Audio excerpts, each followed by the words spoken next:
Hi and welcome to my latest edition of the UK property market update, in which I'll be reviewing the current situation and confidence levels and market predictions, plus activity levels and house prices following April on from the stamp duty deadline at the end of March and Liberation Day, where it started when Donald Trump announced his global tariff policies. As I sit here writing this update, over the bank holiday weekend, records have been broken for the hottest start to May in the UK. But has property market been following suit recently, or has it gone cold? I appreciate how incredibly British this sounds, but both on the weather and the property market. But it's what we like to talk about. Let's get into it. So, according to Valpal Network, reports are that a total of £24.3 billion worth of property had been researched using their online valuation tool. And this number was greater than both February and March, highlighting that there is definitely still an appetite for homeowners considering the possibility of selling up in the future. The latest client survey from Savills, which was released in the middle of April, also suggested that sentiment had ticked up in March as the market absorbed the political and fiscal changes in the past year.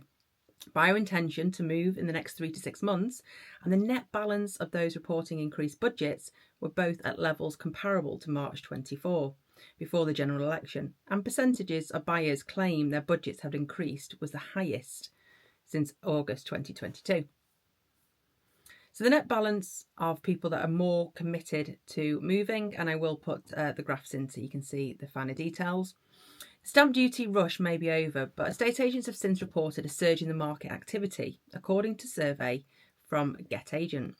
The survey found that whilst the majority, 49%, have seen a consistent level of buyer inquiries since the stamp duty deadline passed, 33% have noted an uptick in market activity on this front, with just an 18% seeing a decline. When asked the same question with regards to seller inquiries, 38% stated that they had seen an increase. 10% of agents noted an increase in the number of offers being made, with 51% seeing the same level as prior to stamp duty deadline, whilst 38% had seen a reduction. Barclays Property Insight data shows homeowners who have bought in the last year reported needing an additional £13,530 on average to cover expenses associated with buying a home.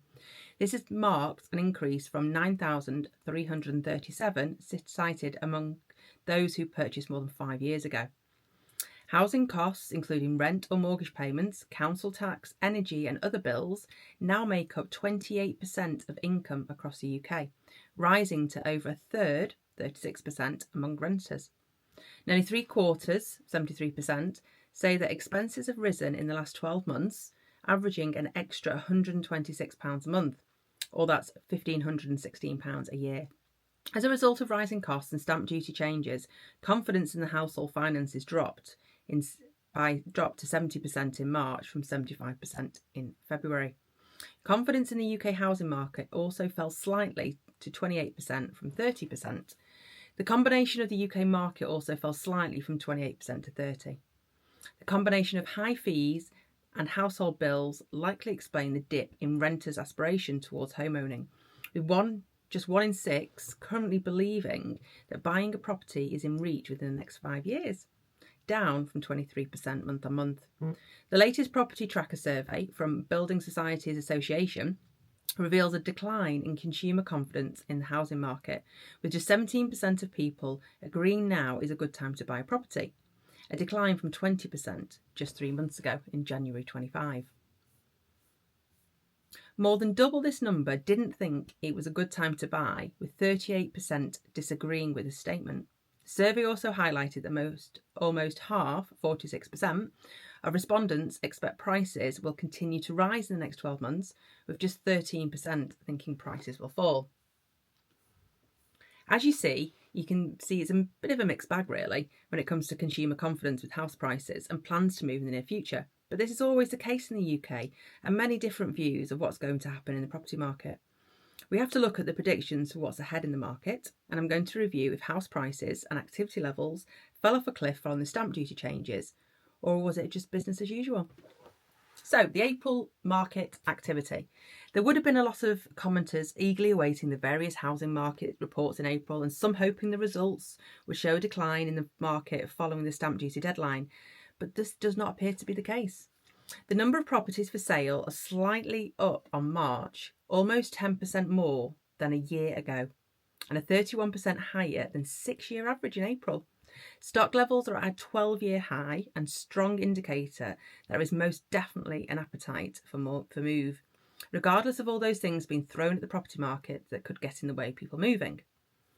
This is backed up by the number of new listings hitting the market April, up 3% on March and also up 31.65% higher than a 6-year April average. Plus, the increase in sellers attempting to sell their properties again have previously failed, so to do an approximate 34% increase in both April last year and a 6-year average.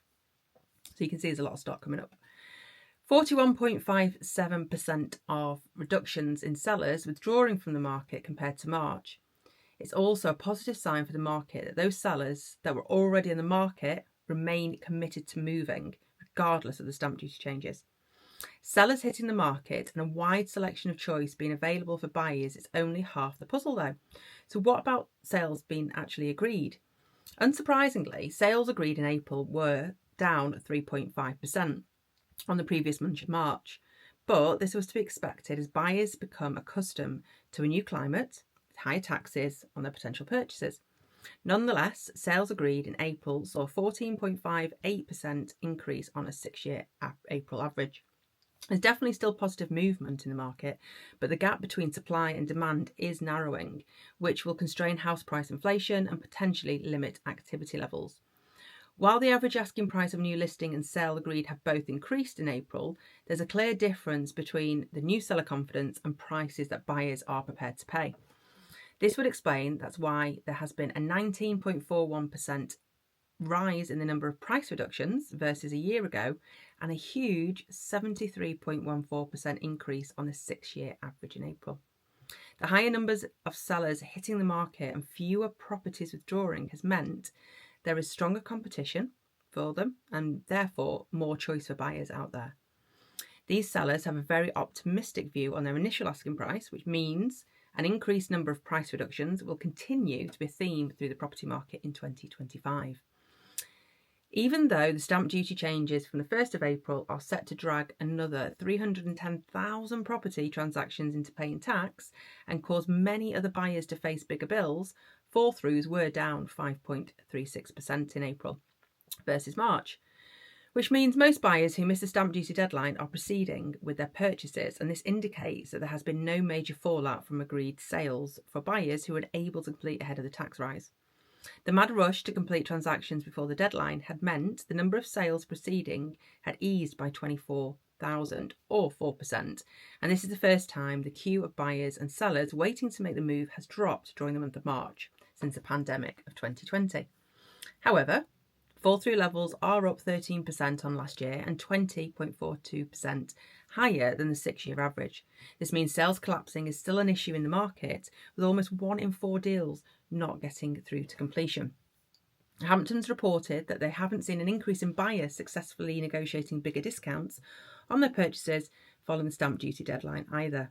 They actually reported that the average property in England and Wales sold for 99% of its final asking price in the quarter of 2025. The second strongest asking to achieve value record in the first quarter of any year since records began. In the first quarter of last year, the typical home sold at a 1.6% discount. In conclusion, while there have been some negativities for the housing market following the stamp duty deadline, such as a rise in fall-throughs, price reductions compared to recent years, an increase in tax does not appear to have the impact some perhaps thought it would in the short term. Both new listings and sales agreed are on the up. Plus, there was a decrease in the number of sellers withdrawing from the market as well. We must remember that the stamp duty threshold has not increased and actually just reverted to the pre-2022 levels, ending the temporary relief measures that were in place to stimulate the property growth during the pandemic, the COVID one. Therefore, we're very much in a normal market where you consider stock levels, listings, numbers and sales agreed. This can also be said for inflation, interest rates, mortgage approvals and transaction numbers, which I'm going to report on next. So what's actually happening to the interest rates? UK gilts have moderated following a period of fidelity in the start of the April, with the 10-year gilt falling around 4.5% and down from a peak of 4.75% earlier in the month, while 30-year yield has also eased, having previously hit its highest level since 1998. As early as May 2025, UK swap rates have been down on a downward trend, reflecting market expectations of an imminent base rate cut by the Bank of England. The average 2-year fixed rate mortgage is currently 4.69%, down 0.70 on a year ago, and the 5-year option is 4.63%, and that's 0.35% on last year. The low rate is a 2-year fixed rate at 3.75% and is 0.86% lower than a year ago, and the 5-year rate is 3.83% and is 0.33% lower than last year. Barclays, HSBC and NatWest have all joined the other big 6 lenders, Halifax, Nationwide and Santander, in offering fixed rates below 4%. The gap between the average 2-year fixed rate and a 5-year fixed rate is closing, with the average 2-year fixed mortgage rate for those with a 40% deposit now cheaper than the average 5-year fixed equivalent, and the first time this has happened since the mini budget. The average 2-year fixed 60% loan to value mortgage rate is now at 4.18%, while the 5-year equivalent is 4.19%. This reflects the growing trend that it's becoming cheaper for lenders to price shorter term rather than longer term deals, with the global tariff situation likely accelerating it. The effective interest rates and the annual interest paid on newly drawn mortgages increased by 2 base points to 4.53% in February, and the rate on the outstanding stock of mortgages was 3.87% in February, up from 3.81% in January. Barclays Property Insight data shows rent and mortgage spending increased 5.4% year on year in March and down 7.7% in February, following a fall in the Bank of England base rate. However, budgets continue to be stretched by rising bills, contributing to a dip in confidence in both household finances and among renters looking to purchase their first home. With 3 in 4 having seen housing costs rise, up £126 on average a month, Zoopla believes in an emerging trend that the positively supported market active in the coming months will be relaxation and how lenders assess the affordability of new mortgages. While the average 5-year fixed mortgage is around 4.5% today, many lenders are currently stress testing affordability at 8 to 9%, and this makes it harder to secure a mortgage without a larger deposit. If average mortgage stress rates will return to pre-2022 levels of 6.5 and 7%, this would deliver a 15 to 20% boost of buying power. The changes would consequently support demand and sales volumes, helping to clear the stock of homes for sale rather than boosting house prices. There are now more lower deposit mortgages available to choose from at any time since the financial crisis of 2008, according to the latest Moneyfacts UK mortgage trends and Treasury reports. The number of deals that need a deposit of 5 or 10% have risen to the highest levels since then, as reported by Moneyfacts. For buyers able to offer a deposit of 5%, there are 442 mortgages to choose from.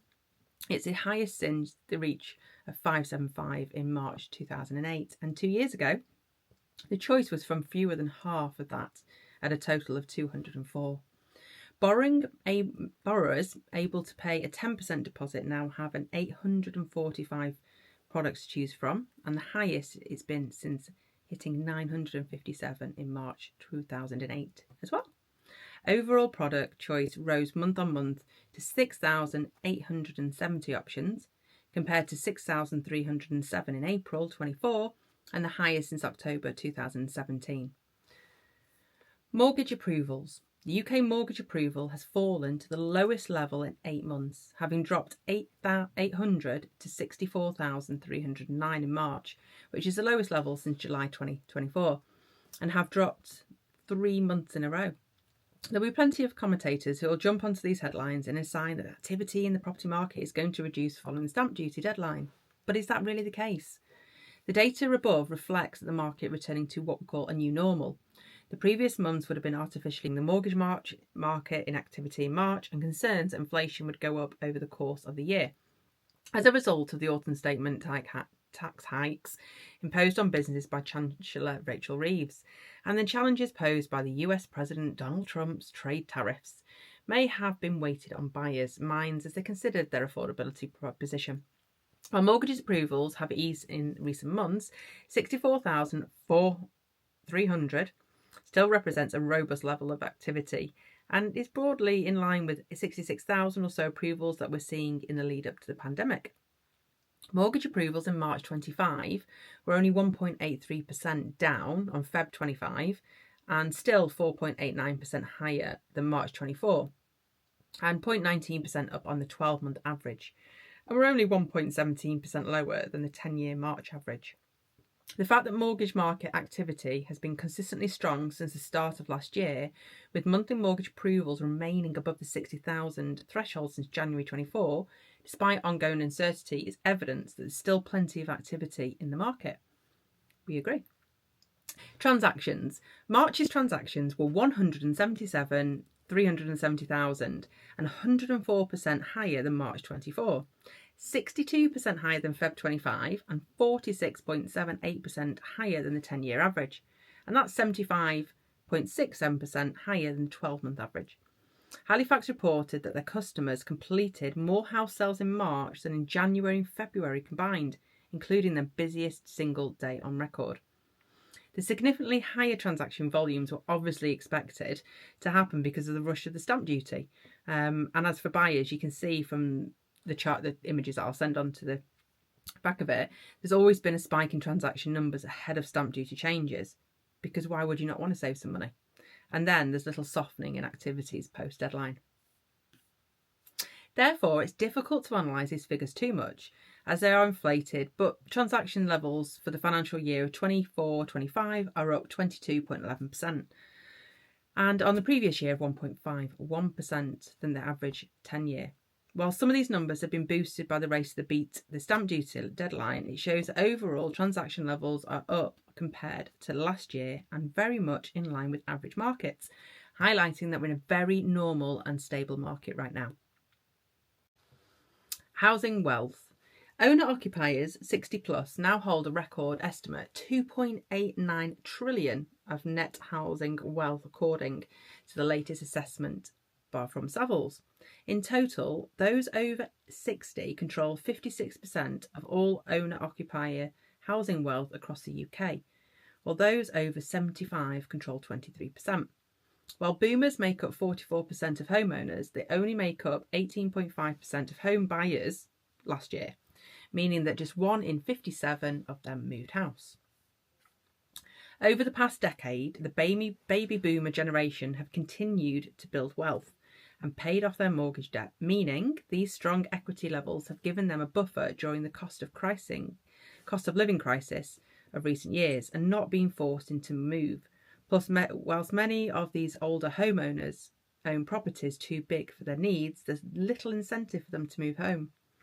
This has enabled them to gift deposits to family members who are looking to get into the property ladder, and would explain why first-time buyers continue to enter the market despite stretches on affordability.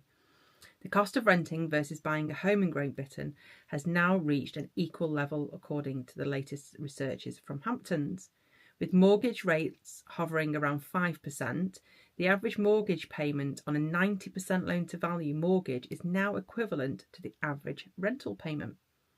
The average monthly mortgage payment, $1,328, is slightly cheaper than the average rental payment of $1,356. This time, 2 years ago, renting was £48 a month cheaper than buying. The analysis revealed that since January 1987, there has only been 3 occasions when renting has been cheaper than buying. The above is also further evidence of why first-time buyers continue to enter the market at record levels while average rents hit new highs. First-time buyers are vital to the healthy housing market, as they typically start the chain off of the transactions, and the data above is strong evidence that they will continue to be the dominant buyer group in years to come, which is great news for the property market. So, Rightmove Zoopla house price updates. The latest Rightmove house prices showed a 1.4% monthly increase to the average asking price, which is larger than the usual price increase for this time of year, and new records for asking prices, the first since May 24, despite stock levels being at the highest since 2013. Rightmove reports movers actively remains resilient, with new buyers demand up 5% on the last year and the number of new sellers coming to the market up 4%, while Zoopla reports a 1% increase in buyer demand and sales agreed being 6% higher, and the stock of homes for sale is 12% more on this time last year. According to Zoopla, buyer demand is cooling and the supply of homes for sale continues to expand with slow house price growth, but they're expecting continued growth in the number of sales agreed. So, conclusion. I've continually said that the housing market has been resilient to external forces over the last 2 years, and the growth in the number of homes for sale is evident. There are many homeowners in the market looking to move, despite wider macro trends. Most buyers have accepted the increase in stamp duty, thanks partly to lower borrowing costs, which have helped us offset some of the pain. Unemployment remains low, wages are rising at a healthy pace, with interest rates likely to moderate, with the base rate gradually lowering each quarter as most analysts expect. Market conditions are conducive for strong activity levels. However, the resilience on the property market will be tested further by the impact of Trump's tariffs on the UK economy over the coming months. We are, of course, on for the modest house price growth in the coming months, and the market remains on track for 5% more sales in 25, providing sellers stay pragmatic and price in line with buyers' expectations. So, any questions, anything you want me to go through, then always message me. I'm happy to help. I'll see you next month.